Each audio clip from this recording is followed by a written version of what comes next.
Welcome to episode 2 of the Pixelmator Pro Masterclass. Today we're going to be going over all of the essential tools that photographers need to get really amazing results out of Pixelmator Pro. We're going to be starting with this photo today. We're going to be walking you through the edits to get this result.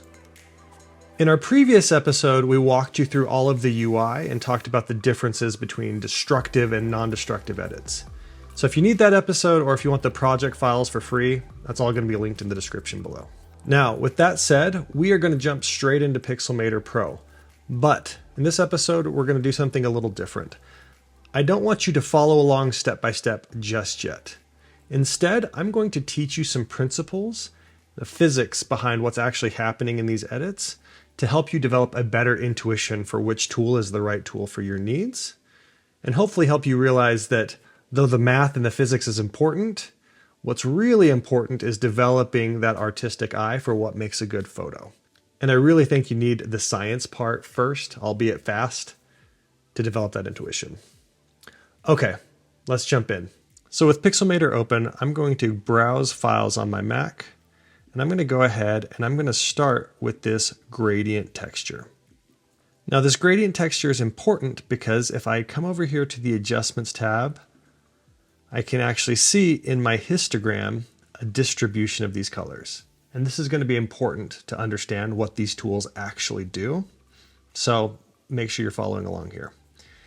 If you don't see these histograms in your Pixelmator window, all you do is you scroll all the way down to the bottom of your color adjustments and you hit Customize. And in the histogram, you will have some options. I like to pin my histogram to the top so it's always visible as I'm making edits. And then you will notice I have 3 options. This is a black and white gradient, so the color option doesn't do much for us. But you'll notice that if I shift between RGB and luminance, it actually looks different. You can see that now the spacing of these pillars has moved. And that takes us to the first principle that I wanted to explain to you. The way that human eyes perceive light is not consistent or linear for all light. For example, when it comes to color sensitivity, our eyes don't perceive red, green, and blue the same way, with the same level of sensitivity. And sort of the same way, the amount of light or how bright something appears to us isn't linear or even either. In fact, for something to increase in brightness in a linearly perceived fashion, it actually has to grow exponentially. Now, you don't need to worry about like the difference between linear and exponential right now, but what you can see is the spacing of this is actually representative of how we perceive the light. Okay, that was a lot. All that's to say is for this exercise, we're going to leave it to RGB because this makes the histogram actually represent the numbers behind these pixel values, which is useful for this exercise. So now with my histogram in place, I can come back over here and I can show you what some of these editing tools actually do.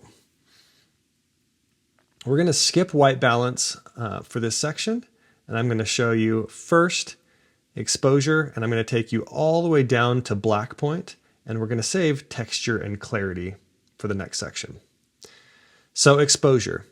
So if I grab this exposure line and just drag it up, you will see that the spacing doesn't remain consistent. You can see this brighter line got very, very close to white, and this darker line got very, very far from black. And you will see that the black line actually moved up as well. So 2 things happening there. The spacing is not consistent, and the black actually moved up.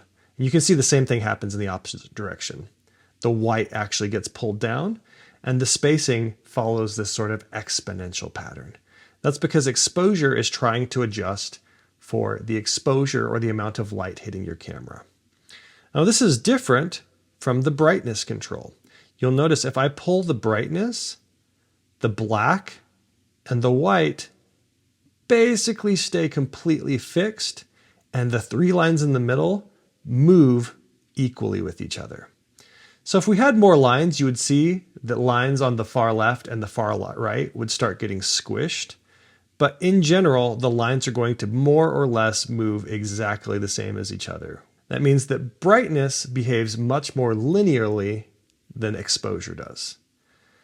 Now, if you can't picture a use case where you use one or the other right away, that's okay. We'll get to it. It's just important to know that these both do the same thing. One is just more linear and one is more exponential, i.e. one is closer to what your eye perceives and one is just an adjustment to the pixel values. Now, shadows and highlights are probably the most intuitive ones. You can see that if I grab the highlights, it moves the highlight bar, the bar in the upper quadrant, really far, and it moves the middle bar a little bit. And if you pay really close attention, there's a slight change in the movement of that third quadrant bar in the shadows. And that's because it just has a nice smooth roll off from the highlights. You will also notice that if I pull it the other direction, it brings down the whites with it. Now, we can do the same thing with shadows. You'll see if I pull up the shadows, the blacks move with it, and you can see there's sort of a fall off where it's pulling down the darks quicker, which is faster than that medium brightness line. Next in our lineup is contrast, which seems to be every beginner photographer's favorite control. And that's for good reason. When we're looking for things that are pleasing in a photo, we want things that are clear, that are easy for our eyes to distinguish the borders and get separation from the different subjects in the photo. So contrast is one of the tools that we have at our disposal. Unfortunately, contrast is rarely the tool that you just want to drag all the way up because it usually ends up looking really artificial and it gets contrast in a way that isn't really natural. And I can explain why. So if I grab the contrast slider and I pull it up, you'll notice that the medium dark and the medium light lines move away from the center. And if I pull it the opposite direction to reduce contrast, the medium dark and the medium light lines move towards the center. And that's because contrast is the distance between the bright and the darks that are next to each other. And so this slider takes everything and squishes it out of the middle values and pulls it to the sides, which for some medium exposed photos can be a really good thing. It's not always what we want. And interestingly enough, the slider right underneath it is a lot of times what photos are missing, especially in really bright scenes, to bring back contrast. You can think of what it does as taking the pixel value that is black and making it so it's lighter and lighter, which basically sucks in more colors to become black. And so you'll notice that as I slide it up, it is pulling these colors into the black zone, and it kind of has a smooth roll off to it. Sort of in the same way, if I push it the other direction, it eliminates the black values and pulls everything up. Most of the time, we're going to be increasing the black point though. So when you think of this tool, you can think of this as the way to introduce those dark values if they're missing from your photo. Now, texture and clarity, I can't really show you with this photo. So we're going to open the cloud texture project file that I've included below. Now you will notice with this cloud texture in the histogram, there's a nice even distribution to it, but you still actually have a decent sense of contrast. Yet another illustration of why the contrast slider isn't always what you want. Sometimes you want your values to be in the middle of your histogram. So if we look at the texture and clarity sliders, what these are going to do is they are going to introduce localized contrast. The texture slider does it on a small scale, and the clarity slider does it on a larger scale. And you can see this in action with this image. So if I take clarity and I crank this up, you can see how I start developing these large black spots in my image. Now, you must admit that is more contrast, but we're losing detail in sacrifice for that contrast. If I take the texture instead and really crank that up, you can see that it is introducing more contrast in between individual little parts. And this really brings out the texture in leaves or in clothing or in other things. So for a lot of our photos, we're going to be favoring texture over clarity, but there are lots of use cases where clarity needs to be added at least sparingly, to the entire photo. So, with all of those tools at your disposal, let's jump into the actual photo and talk about white balance, and then show you how to use each of these tools. Okay, here's our photo. Now, the first thing I want to talk about is white balance. The white balance tool has two sliders, and we are going to use the warm and cool, the blue and orange slider, way more than the green and purple slider. And the reason why we're going to be doing that is because most modern, well-calibrated cameras are not going to have major shifts on the green and purple scale. The major thing that you're going to see in your photos is how warm or how cool are my photos? Did it calibrate it correctly? Now, the easy way to think about this is the blue side is the sun, it's outside, it's as bright, it's blue flame, right? It's as bright as it gets, it's as white as it gets. And on the other side are the warm interior lights that you associate with campfire, right? Much cooler than the sun itself. And so you need to calibrate whether this photo feels warm because it was taken inside. Does it feel warm because the sun was setting? Or should it feel cooler because it was outside at high noon? Now, that might be a daunting task for you the first time you jump into a photo to think, man, how am I going to guess the white balance better than my iPhone did? And you don't have to. So one of the great beginner tools is I can come up here to white balance and I can just click the machine learning button. And what it'll do is it'll take a minute to think about my photo, and it will give me what it thinks is a really good white balance based on the analysis. And this is a great way to do it. And you'll notice that in this case, it actually had a 13% change in the temperature and a little bit of a change of 6% on the tint, which is actually pretty strong. I'm going to turn that off, and I'm going to show you another option that's available to you. You can grab the eyedropper tool and you can pick an area of your image that is a neutral gray color. So I'm going to pick one of these rocks, and you can see it pulled it in the opposite direction. The temperature is -16, and there's actually quite a bit more tint. And you might think, wow, why did it get it so wrong? And there's a lot of reasons. In this photo, it's because the rocks, while they look gray, they weren't actually entirely gray. So using the eyedropper tool in a poorly calibrated environment isn't always the best bet. I'm going to reset this, and I'm going to show you a method that hopefully helps you develop your intuition. Now, before we do it, I'm going to change my histogram for this method so I can fully illustrate it, even though this isn't how I normally work. I'm going to pull up the Colors tab. If I come all the way back here and I grab my temperature slider and I pull it, notice how all of my colors disappear and they become blues. And you can see that really clearly in the color histogram. Color, like contrast, is one of the things we look for to be able to interpret and understand an image. In fact, there are 3 specific colors that we look for every time we look at an image that helps our brain calibrate what we're seeing. It looks at the color of the sky, it looks at the color of the plants, and it looks at the color of people's skin. That gives us a good calibration on green, blue, and oranges or reds, depending on the skin tone. So you'll notice that this is clearly the wrong adjustment because I have lost all of my oranges and my yellows and my greens. Similarly, if I crank it all the way the other direction, you will notice how all of my other tones disappear and they become yellows, reds, and oranges. So this is clearly the wrong adjustment to make as well. But if I grab this slider after I've cranked it all the way to one side and start rolling it back, you'll notice there is a stage where I'm getting lots of greens, blues, and reds.